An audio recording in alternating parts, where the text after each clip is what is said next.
ગુજરાતભરના તાજા અને સચોટ સમાચાર મેળવવા માટે અમારી રાષ્ટ્રીય સમાચાર ચેનલને સબસ્ક્રાઇબ કરો અને બેલ આઇકન પર ક્લિક કરો।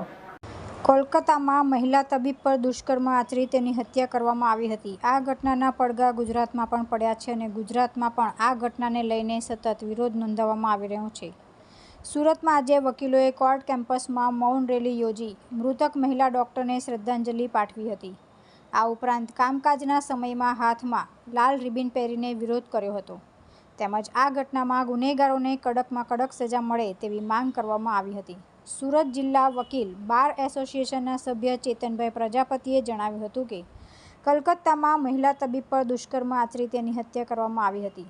આજે શ્રદ્ધાંજલિ રૂપે મૌન રેલીનું આયોજન કરવામાં આવ્યું હતું। સરકારને એક જ મેસેજ આપવા માંગે છે કે આ કેસમાં જે સીબીઆઈ તપાસ થઈ રહી છે તે તટસ્થ રીતે થાય તેમજ આ ઘટનામાં એક જ આરોપી બતાવવામાં આવે છે પરંતુ મેડિકલ ગ્રાઉન્ડના આધારે ઘણા આરોપીઓ છે જેમાં એક પણ આરોપી બચી જવો ના જોઈએ અને એની સજા આપવામાં આવે। અન્ય કોઈ આવું કૃત્ય કરતા પહેલા 50 વખત વિચારે। चेतन प्रजापति सूरत जिला वकील बार एसोसिएशन काउंसिलर सभ्य।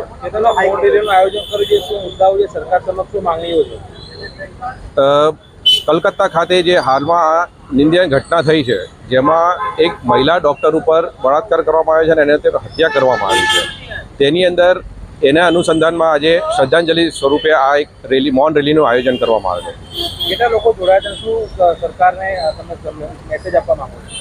सरकार में मैसेज आपवा पहला ये जणावी दऊं कि आज मोटी संख्या में लोग वकील मित्रों हाजर थया था अने सरकार ने एक ज मैसेज आपवामां आव्यो छे कि जे सीबीआई तपास थई रही है ते तटस्थ थाय अने आनी अंदर जे एक ज आरोपी बताववामां आवे छे पण मेडिकल ग्राउंडना आधारे घણા आरोपीओ छे तेमां एक पण आरोपी बची न जवो जोईए अने आवी एवी सजा आपवामां आवे कि भविष्यमां आवी कोई घटना घटती होय कि कोई बनाव बनतो होय ए पहला आरोपी 50 वखत विचार करे।